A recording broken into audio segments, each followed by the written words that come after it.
നമസ്കാരം, ഞാൻ ഡോക്ടർ ആര്യ മിത്ര. ആയുർദർശൻ്റെ പുതിയ വീഡിയോയിലേക്ക് സ്വാഗതം. ഇന്ന് നമ്മൾ പറയുന്നത് ഗർഭകാലത്തും പ്രസവ സമയത്തും സ്ത്രീകൾ ഒരുപാട് പ്രശ്നങ്ങളിലൂടെ കടന്നു പോകുന്നവരുണ്ട്.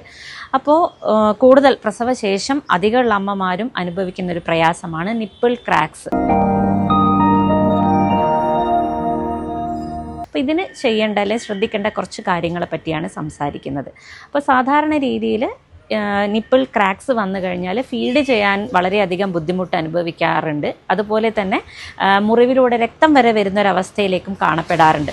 അപ്പോൾ സാധാരണ നോർമലി രണ്ട് കാര്യങ്ങൾ കൊണ്ടാണ് ഈ ഒരു പ്രയാസങ്ങൾ കാണപ്പെടാറ്. അതായത് ഇംപ്രോപ്പറായിട്ടുള്ള പൊസിഷനിങ്, കുഞ്ഞിനെ നമ്മൾ ശരിയായ രീതിയിലല്ല പിടിക്കുന്നതെങ്കിൽ ഈ ഒരു പ്രയാസത്തിലേക്ക് നയിക്കാറുണ്ട്. അതുപോലെ ഇംപ്രോപ്പർ ലാച്ചിങ്, കുഞ്ഞ് ശരിയായ രീതിയിലല്ല നിപ്പിളിൻ്റെ ഭാഗം വായിലാക്കി ശരിയായ രീതിയിലല്ല ഫീഡ് ചെയ്യാൻ ശ്രമിക്കുന്നതെങ്കിലും ഇത്തരത്തിലുള്ള നിപ്പിൾ ക്രാക്സിലേക്ക് നയിക്കാറുണ്ട്. അപ്പോൾ നമ്മളിതിനെ ശ്രദ്ധിക്കേണ്ട കുറച്ച് കാര്യങ്ങളെന്ന് പറയുന്നത്, കുട്ടീനെ നമ്മൾ നല്ല രീതിയിൽ പൊസിഷൻ നല്ല രീതിയിൽ തന്നെ പിടിച്ച് ശരീരത്തോട് ചേർത്ത് പിടിച്ച് തന്നെ ഫീഡ് ചെയ്യാൻ ശ്രദ്ധിക്കുക എന്നുള്ളതും, അതുപോലെ ഫീഡ് ചെയ്യുന്ന സമയത്ത് നിപ്പിളിൻ്റെ ഭാഗം മാത്രമല്ല അതിന് ചുറ്റുമുള്ള ഏരിയോള പാർട്ട് കൂടെ വായിലേക്ക് വരുന്ന രീതിയിൽ കുഞ്ഞിനെ ഫീഡ് ചെയ്യാൻ വേണ്ടിയിട്ട് ശ്രമിക്കുക എന്നുള്ളതുമാണ്. അപ്പം നല്ല ഒരു പ്രയാസത്തിലേക്ക് അത് നയിക്കുന്നുണ്ട് എങ്കിൽ നമുക്ക് അതിൻ്റെ നിപ്പിൾ ഷീൽഡ് പോലെയുള്ള കാര്യങ്ങൾ ഉപയോഗിക്കാവുന്നതാണ്.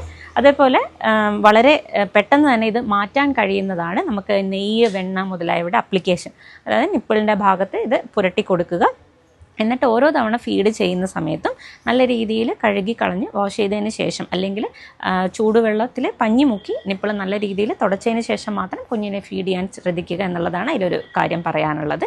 അതേപോലെ തന്നെ വളരെയധികം ബുദ്ധിമുട്ട്, അതായത് കുഞ്ഞിന് വായിൽ ഫംഗൽ ഇൻഫെക്ഷൻ പോലെയുള്ളവരാണെങ്കിൽ അമ്മമാരെന്തായാലും നിപ്പിളിൽ ഫംഗൽ ക്രീംസ് കൂടെ ഡോക്ടറുടെ നിർദ്ദേശപ്രകാരം ഉപയോഗിക്കാൻ വേണ്ടിയിട്ട് ശ്രദ്ധിക്കേണ്ടതാണ്.